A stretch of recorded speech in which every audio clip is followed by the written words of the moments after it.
to finish up. Thank you for joining me tonight. Yes, thank you for joining me tonight. Once again, please forgive me for jumping on a few minutes late. Had another meeting I had to finish up and get off. So thank you for being here with me. We're going to get started here in a moment. And I tell you, I am so excited about tonight's topic because it's something that I deal with from time to time in my career and even in some personal situations. You know, the room, what we'll be talking about tonight, the room you're in is not the limit. The room you are in is not the limit. It's not your limit, okay? There's so much more for you and I to do and accomplish in this life. And I'm excited about what the future holds. You know, things have been tough here lately, but I'm still resilient. I'm still looking to persevere because I know that, you know, there's a tremendous blessing, tremendous upside on the other side of the situation that I'm currently in and addressing and dealing with. So once again, thank you for joining me.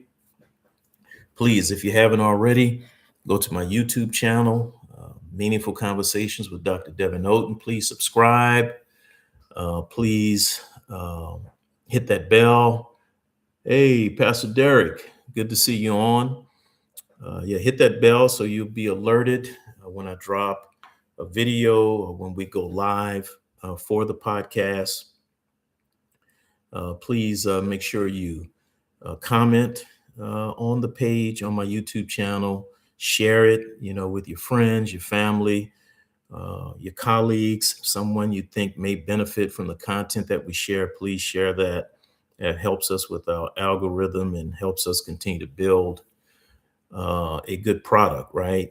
A good service. So once again, tonight we're talking about the room you're in is not the limit. It's not your limit. No matter what others try to do to place you in a box, try to make you feel uncomfortable. No, ma'am, no, sir. You have to break through those glass ceilings. We have to break through those glass ceilings.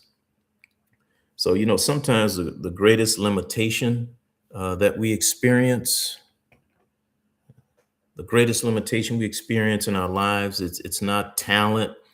It's not, you know, how much education that we may have. It may not even be how much money or the resources that we have access to. Um, it's really the environment around us, right? The environment around us really shapes who we are and how we can best get to where we're trying to get to, right? I remember my grandmother telling me all the time, you know, birds of a feather flock together. She wanted me to be cognizant of, she wanted me to really pay attention to the company that I kept at the time. She was like, hey, you know, you need to get around some people who are trying to get to where you're trying to get to, right? Because if you're not, your growth could be stunted, your growth could be retarded, if you will, because you are in a room, you are around people who cannot enhance, cannot push, cannot help elevate who you are and where you're looking to go. So the environment around you, it can quietly shape how big you think, right? I wrote a book when I was still pastoring down in New Orleans, Executive Level Mentality. And that book was written and designed to talk to how we think about ourselves, how we see ourselves. Because if you don't see yourself in a certain light, you don't think about yourself in a certain light, you're going to limit access to resources. You're going to limit doors being open. You're going to limit opportunities that come your way because your thinking won't allow you to go beyond where you are and what you're thinking at that particular moment. So, you know, our environment can show us how boldly we may move or how we may shrink, if you will. Instead of moving forward boldly, we may be in a room where we shrink, to fit the room. All of us have been there. All of us have experienced that, where we are in a room and they're just talking about stuff that just does not interest us, cannot take us where we're trying to go. And we will sit there sometimes and just suffer, suffer through that environment, right? For instance, if you're in a room where all people talk about is the past, what happened in the past, you are going to be limited to what happened in the past, right? But if you are in a room with people talking ideas, talking about different ventures, talking about entrepreneurship, business opportunities, scaling up in education, uh, you're going to begin to progress because that's going to inspire you and motivate you to go beyond where you are. Hello, hello. Cynthia's on with us. Hello, Cuz is on with us. And please jump in as we go and share any comments that you may have. I see my wife just walked in. If you have any comments or even questions that you might want to share, please jump in and share that with us. So, in this episode of Meaningful Conversations, I'm gonna get in here, babe. Meaningful Conversations. We're going to talk about vision, expansion, and I know you may say, "Man, that seems very familiar with your podcast," and it is because I'm a visionary, right? I think about things and doing things and executing certain things. Let me move this so we can see you. All right, let me move over a little bit more. Can you get over some? You good? There we go. Okay. All right. So we're gonna refuse, right? This is just who I am.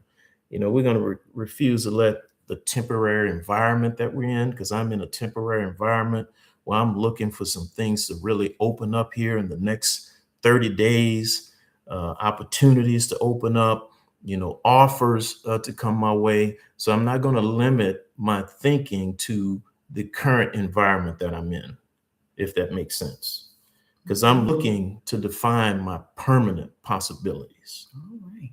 Okay, I'm not going to limit to the environment I'm in right now, because I'm looking for those permanent possibilities that will come my way and come your way as well. Because the room you're in, it's not your limit. So once again, welcome to Meaningful Conversations. Welcome, baby. Good to see you. You made it back in. I did. Are you about to give me a kiss? Mm-mm. Oh, okay. But you Okay. can have my lips sticky. Okay. Welcome back to Meaningful Conversations. Thank you for joining me once again. Let me just ask everyone a simple question. Have you ever outgrown a room that you were in, but you stayed in that room anyway?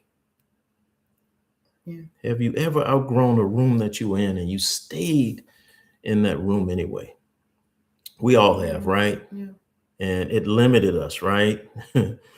Some rooms we were in, my wife and I, we from New Orleans, and in New Orleans, people like to party. I mean, all it takes is for someone to come over to the house on a Monday night, Tuesday night, Wednesday. It doesn't matter. And the next thing you know, you got the whole neighborhood sitting on the porch. You're playing cards, you're shooting dice, whatever it is. Not Okay. shooting dice. Yeah. Playing spades, Okay.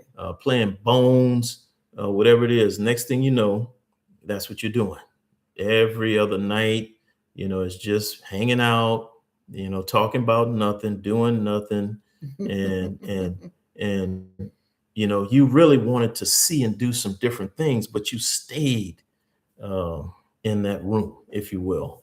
Well, I want to challenge you to make sure you get out of the rooms that don't expand you, that don't push you, that don't take you or inspire you and motivate you to go to another level. Get out of that room. Please get out of that room. And one of the ways you need to get that's a sign that you're in the wrong room. If you are the smartest person in the room, you are definitely in the wrong room, right?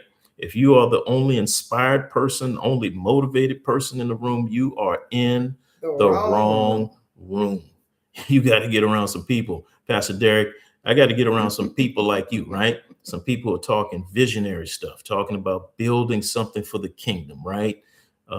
Doing what some people look at and say, hey, you crazy, or that's the impossible. But those are the people we need to get around. All right. I see Dr. K has joined on with us. Thank you, Dr. K.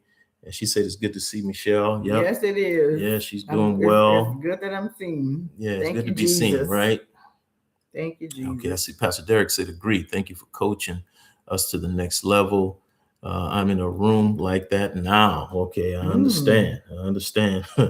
Hey, those rooms pop up all the time. And we just have to be mindful, okay, if I'm not in this room to help elevate the people in this room, I used to say this all the time when I was pastoring, man, I want to go to places where I'm celebrated, not tolerated. A lot of us are in places where people just tolerate us. They don't necessarily celebrate us. And how do we know? If someone is celebrating you, they will take your coaching. They will take to the inspiration that you bring to the room. They will recognize the anointing on your life, right? To break some yokes in our community or in their lives, if you will. So sometimes we sit in those spaces that once may have stretched us and encouraged us and pushed us, but now they shrink us. Conversations that feel small. Okay, I'm not interested in rehashing the past. Okay, let's move forward. If we need to get therapy, let's go and get some therapy. But I just don't have time to keep rehashing the past, especially when the past that a lot of people are talking about, it's not even true. It's not even accurate. So why give energy to that, right? That's just somebody trying to wear you out, zap your energy. That's the enemy trying to use people to zap your energy, wear you out, and get you frustrated. And then when you have conversations, it's like, let's just sit down and have a conversation. You have your, what am I trying to say? Your recollection of what it was. And then the other person has their recollection of what it was. But during the conversation, you should be able to say, well, each person should have, if it's not, coming together, then find a solution at that time. Because like you said, it could linger on for so long and it will hinder you from moving forward in some way, shape, form, or fashion. And if you can't come to a consensus on agreement, the best thing to do is to say, you know what, we are mature enough to say, you know what, we can agree to disagree. And let's just keep moving. Okay. So we got to get out of those places where conversations look, feel, and appear small. We got to stay out of environments where expectations are so low that it makes us feel safe and comfortable. If you feel safe and comfortable all the time, man, you're in the wrong place. Man, you got to be in an environment where you feel like you're being stretched. Okay. A good example, Dr. K, when I was working for you, we met all the time. And every time we met, got on the phone, shared text, shared email, I felt like I was being stretched. Okay. I felt like I was, okay, you got to step up. You got to do a little bit more research. You got to come with some real good feedback because, that average stuff is just not going to work. And that's the kind of environments that we need to find. Stop trying to be comfortable all the time. Stop trying to have it easy. Now I understand, what my mom, my grandmother did when I was growing up. I'd be at my grandmother's house and wake up on a Saturday morning and, you hoping to be able to watch some cartoons, right? Eat a bowl of cereal or something, even though my grandmother would cook, grits, eggs, homemade biscuits, all those things. But the reason she was fixing them hearty meals like that, because she was going to have you working. You wasn't watching cartoons. No, you were going to be working. Don't do Miss Dorothy that. Oh, it's the truth. She was going to have you in that garden, getting them weeds out that garden. Granny did us the same thing. Trimming them hedges. But we could eat the cereal and watch a little cartoon, but we still had chores. We had chores. No, my grandmother didn't allow. We definitely had chores. She wasn't going for that, for those cartoons. She had some work for you to do. So we got to get out of those environments that reward comfort. Okay, and get in some environments where you are stretched and pushed. Mm. But here's the truth. The room you're in is not your limit. It's not the limit to what you can do, what you can be, and what you can accomplish in this life. So your current environment, it may influence you, but it does not define you. I'll say that again. Your current environment, it may influence you, but it does not define you. So let's talk about expansion. So environment influences imagination, right? Your environment influences your imagination in one way or another. Mm. So behavioral science shows that exposure shapes aspiration. When individuals are consistently surrounded by limited thinking, this is behavioral science, their expectation often unconsciously shrinks. So basically, you're around people who their conversation is a shrinking conversation. It is a conversation that does not encourage growth, maturation, taking steps from one level to the next. Uh, your unconscious thinking will begin to form and begin to uh, acquiesce, if you will. Acquiesce is not the word I want to use. But if you continue to stay in that environment, your ability to think beyond where you are will shrink, Mm. if that makes sense. Wow. So what you see regularly becomes what you believe is possible. So I had a chance to Mm. speak last night. I was on a panel at University of San Francisco. Shout out to my dear friend, Dr. Richard Johnson III. He wasn't able to make it. He was on the panel, invited me to go in his place. He wasn't feeling well. Praying for you, brother. Hope you're doing better, feeling better. And I had a chance to be on this panel.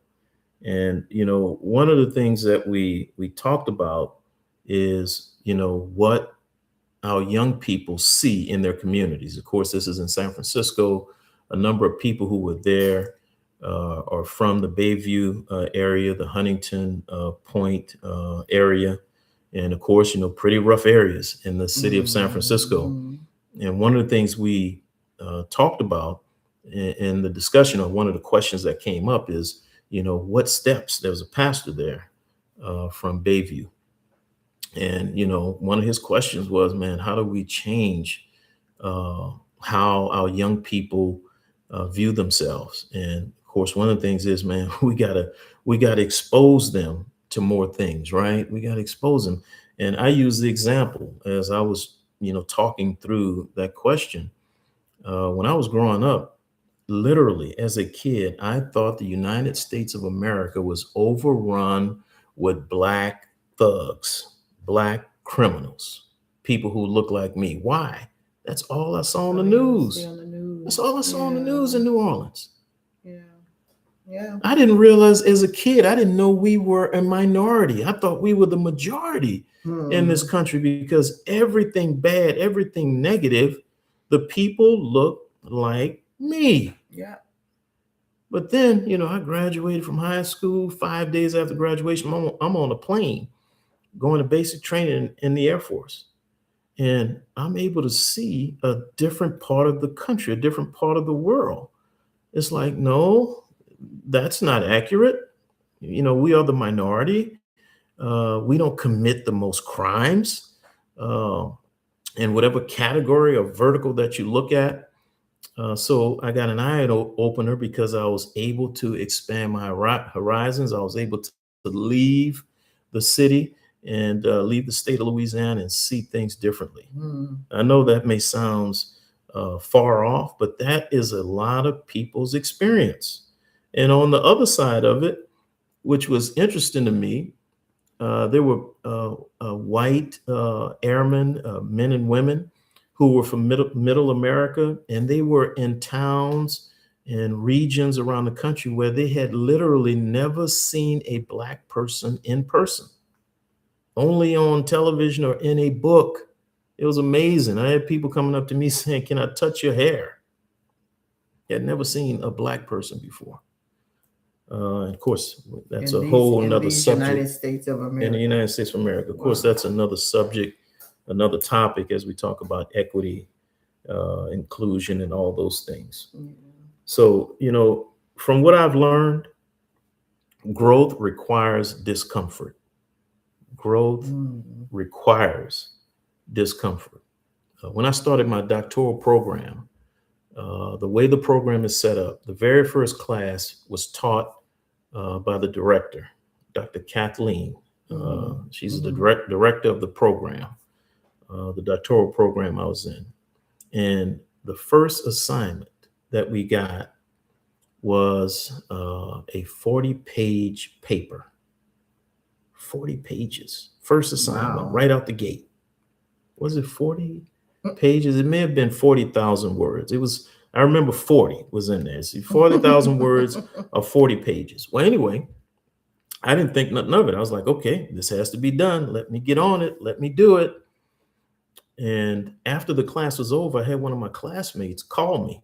And she said, "Devin, do you realize, excuse me, more than half of our classmates dropped in that first class or right after that first class?"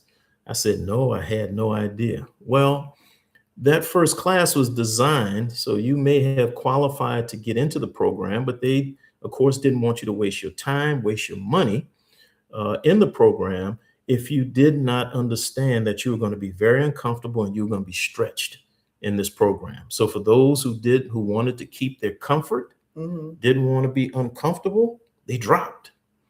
And those who said, "You know what? I got in this program for a reason, and I'm going to stick to it, and I'm going to put forth my best effort," stayed in the program. And most of those who made it through that first class were able to graduate, right? Some, graduated with me. Some graduated afterwards because life happens. You may miss a semester, miss a class here and there, but growth requires discomfort. I can't say that enough. If you really want to grow, if you really want to mature, it requires discomfort. So what is that uncomfortable feeling? What does that feel like? Is it frustration? You're ready to run. You're ready to give up. You're ready to quit. It's amazing that you say that because there was a situation that happened and the person just actually said, "You know what? This is it. Here are the keys. And I'm not coming back. Today is my last day." And that was it. Just left. So in my mind, my thought process was like, wow. They were very uncomfortable, must right? have reached their limit. And and sometimes it happens that way. And it's no disrespect to. Hopefully they had a job lined up and that didn't just. I don't know. Yeah, hopefully. And sometimes some people may not. But what about your sanity? What about your peace? What about you're not actually losing it under pressure because you've actually outgrown outgrown your position. Well, if you know that and recognize that, you got to start making preparations. You got to put a plan in place to move out of that position and move into something else. And instead of doing something irrational and just dropping everything like that. Yeah, it does happen. It does happen. And then sometimes they may come back and say, "You know what? I made an irrational decision, spur of the moment. I was in my feelings and my emotions. I felt overwhelmed. Maybe I should not have done that. Maybe I should have said, you know what? Let me just need some time off, right? Yeah, let me get some time off. I'm going through whatever, and not to be, in a person's business, but just say, look, I'm going through some stuff right now. I really need to take some time off, and go through the proper channels of doing that, and then while you're off, then maybe you could regroup or just like you said, look for something else. Absolutely. That's less, if it was causing stress, less stressful, I agree. I You know? agree. And if you have something you want to come, please jump in the chat and share with us your thoughts. If you have any questions, please jump in and do that as well. But we're just talking about growth requires discomfort. You know, research on high performers shows that development accelerates when individuals place themselves in environments slightly beyond their current capability. Let me say that again. Research on high performers shows that development accelerates, growth accelerates when individuals place themselves in environments, in rooms, around people that where you're slightly beyond your current capability. In other words, people who've accomplished more, people who have done more. You get around those types of people, your development begins to grow. It begins to accelerate, as opposed to being around all the time people who have accomplished less than you, or people who have accomplished equal to what you have accomplished. You know, science research shows that when you are a high performer and you get in an area, in an environment where, you know, hey, this is a little bit above my pay grade, that's when you begin to grow and develop. Because what happens? If you are an achiever, you're like, wait a minute, you know, I got to get on the ball. I got to, get another, skill. I got to, get a certificate. I got to do something because this is uncomfortable being in this room, knowing I don't have the capability to compete. Yeah. As opposed to, turning and tuck tail and running off and giving up and being fearful and scared of the environment. Right. So, if you're uncomfortable, you're probably, if you're never uncomfortable, should I say, you're probably not growing, expanding, or maturing. So this next point is key. Proximity matters. Write that down. Proximity matters. Of course, my focus in my doctoral program was strategic leadership. So studies in leadership development emphasize that proximity to vision-driven people increases confidence, opportunity awareness, and risk tolerance. I'll say that again. Studies in leadership development emphasize that proximity to vision-driven people increases confidence, opportunity awareness, and risk tolerance.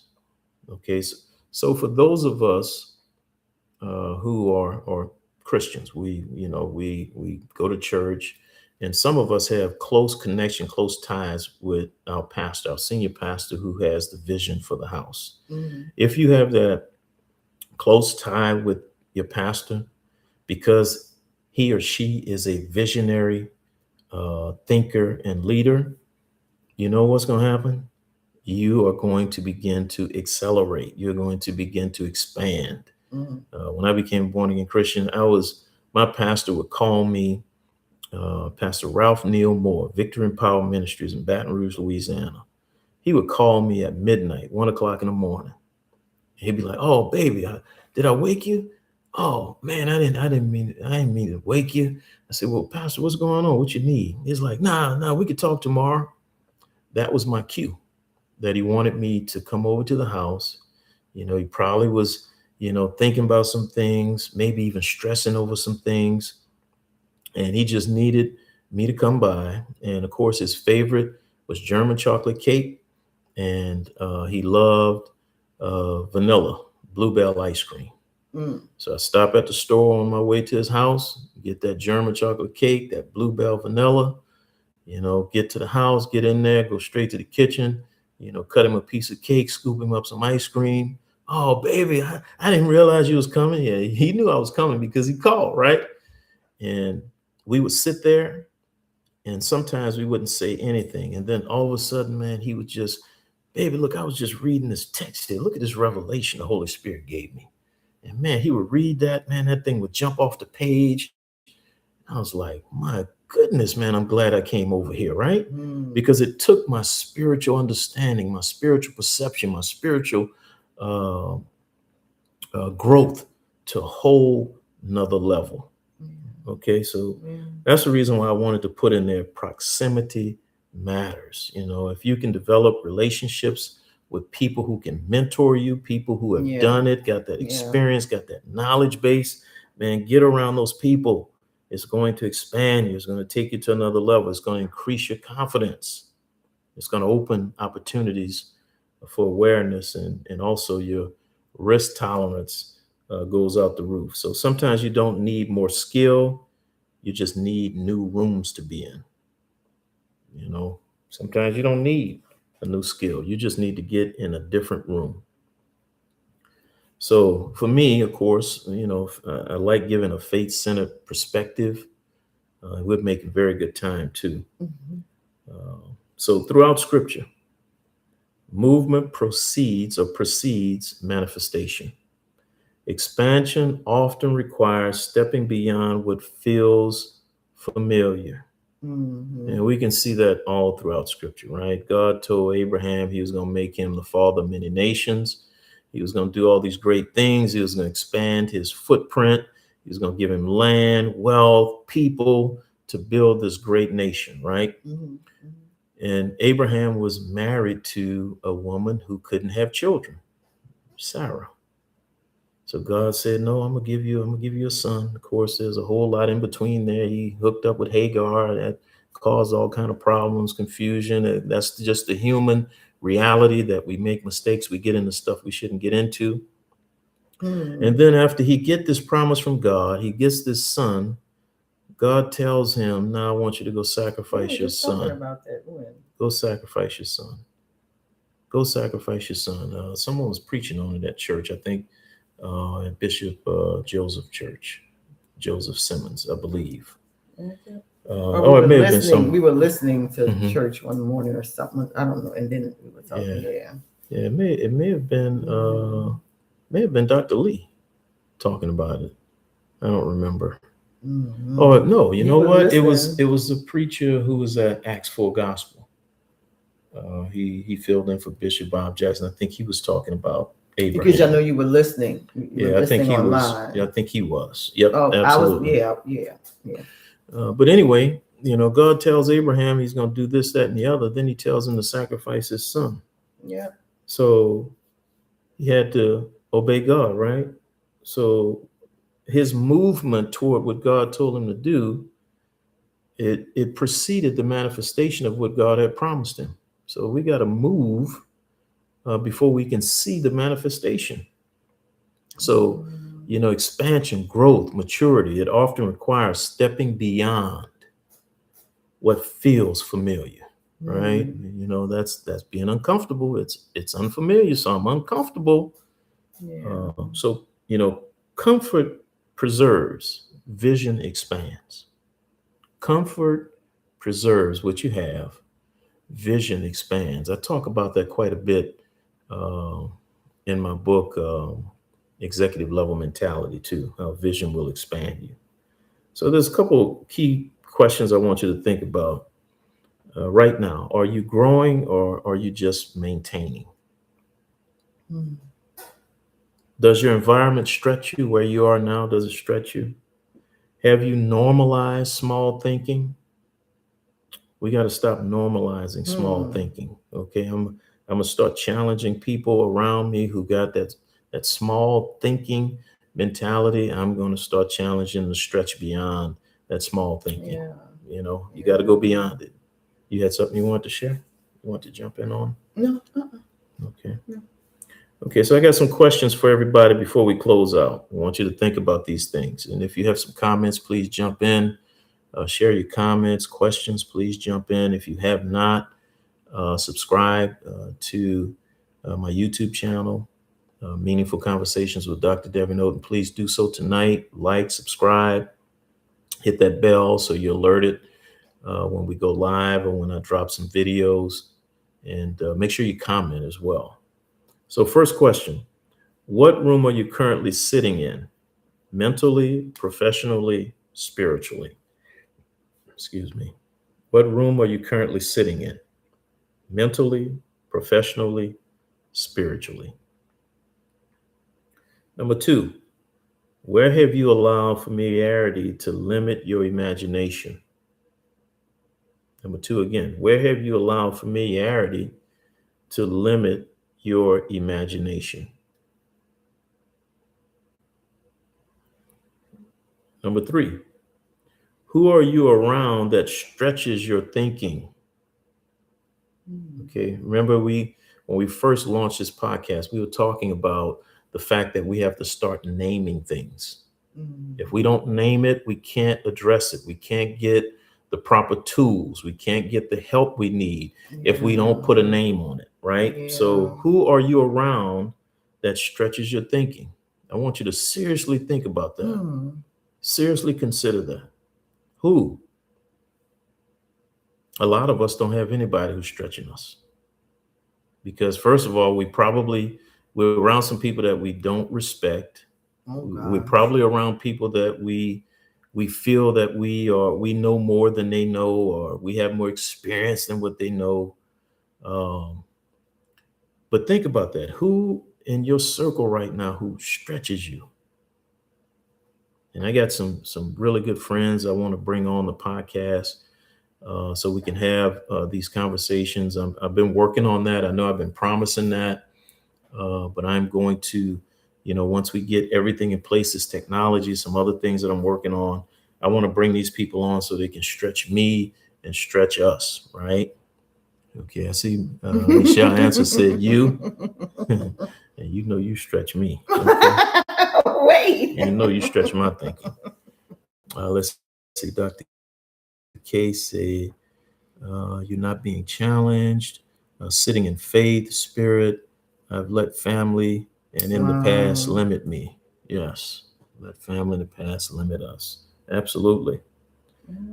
So everybody, I want to make sure everybody thinks about this and put a name on it. Who currently stretches you right now? Who challenges you? Who makes you uncomfortable right now? You trying to make you uncomfortable? No.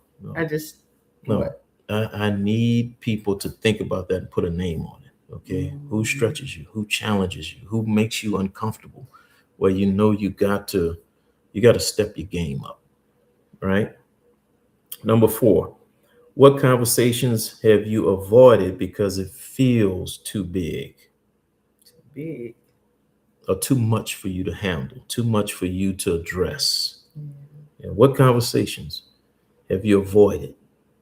And you got some conversations you've been avoiding. We all avoid some critical, important conversations. Yeah. Let's see. Yeah, Dr. K said, challenge myself by seeking knowledge from all around me. We can definitely learn from everyone around us, right? Yeah. Definitely. Last question.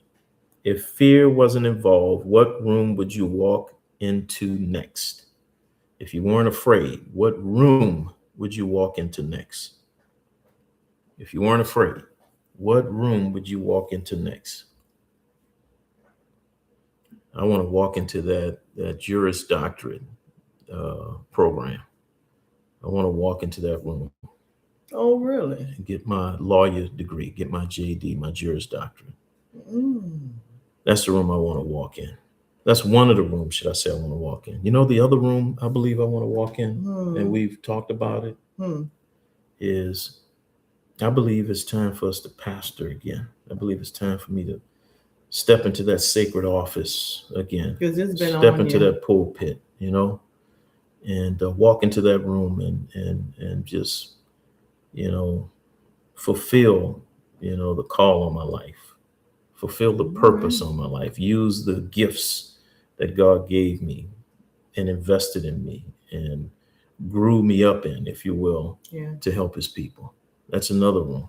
Just giving you some examples of some of the rooms, and you can feel that fear sometimes, of walking in, because, once you walk into certain rooms, your life has to change. Your conduct has to change. Your behavior has to switch. Yeah.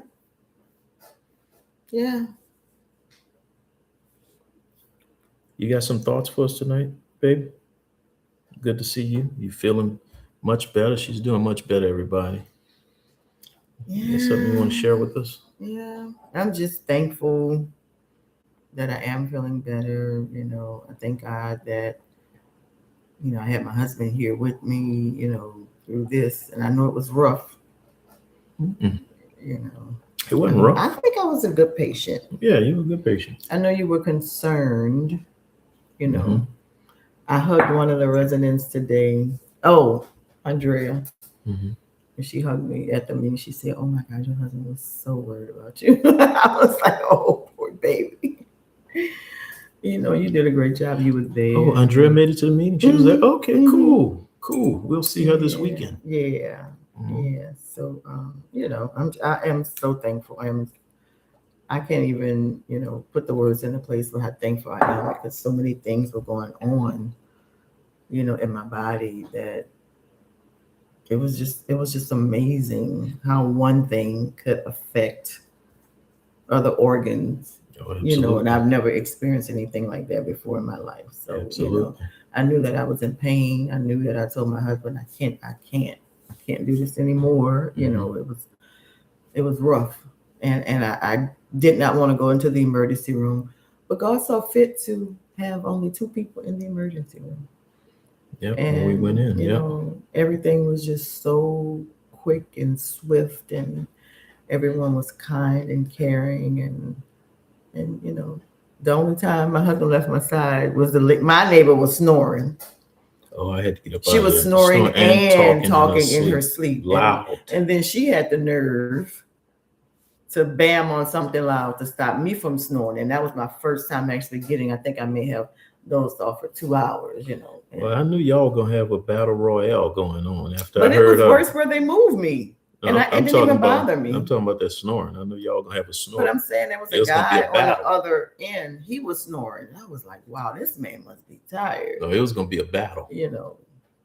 But anyway, that was just the experience from security, registration, triage, the EKG technician, all the emergency staff, all of the doctors, the surgeons, the nurses, just everyone was so good to me. Mm-hmm. And I am just so thankful for that. You know, I wasn't afraid. God just put gave you peace, right? It gave me some peace because I think I was in so much pain. I think I had lost my mind for a minute. Mm-hmm. But, you know, there was a lot of things that was going on in my body, and by me being in so much pain, it just didn't affect my body physically. It started messing with me mentally, mm-hmm. you know, and I mean, it was just all sorts of things, you know, when they mentioned my liver and my pancreas, and then my heart was doing some crazy stuff, you know, from the EKG, and sugar dropped and potassium was low, and they had to give me magnesium. It was just so many different things. And it was just amazing, the report that I just got from the surgical staff. You know, I had to get some more blood work done, and the report was like, when you came in, your pancreas levels were at 1,300, mm-hmm. and now they're at 70. Hmm. And when I just sat back in my chair at work, I was like, oh my God, you know, I was in bad shape. But I am just so thankful and grateful to God that, you know, I had fever, I had jaundice. Mm-hmm. So it was a lot going on, but God healed my body. He's continuing to heal my body and my mind, mm-hmm. and my spirit. And, you know, I'm just changing some things in my life. You know, I have to, you know, give more, mm-hmm. time to God, you know, mm-hmm. and the grace He didn't have to give, but He did. You know, I know my family, you know, my children, my husband, poor baby. You know, I was a good patient. I was a good patient. And I'm just thankful for you for being there by my side and never leaving me. You know, all I ever, hey, and it was, I didn't even have to ask for anything. It was always, tell me what you need. You need something? You know what you need. And it was a struggle initially before I went to the emergency room because I was up every night for like 3 or 4 nights, you know. And that last night I just cried. And he was like, what can I do for you? And I said, I just want to go to sleep. I just want to go to sleep. But yet I was still pushing myself going to work. Mm-hmm. Didn't know what shape my body was in. But mm-hmm. I'm just so appreciative and you know. So thank you, Praise. baby. Thank God. Thank God. You're Yeah. still among the living. And if y'all feel something on your side, in your back, and you think it's your back, and you pull the muscle, but you're feeling some other stuff, just go. I almost waited too late. So go and get yourself checked out. Don't do like I did. Do better than what I did. So we got some comments here. Dr. K said, challenge myself, but we read that one. Challenge myself by Yeah. seeking knowledge from all around me. Mhm. Surprisingly, kids can challenge you if you don't stay in the know. Absolutely. And sharing my space.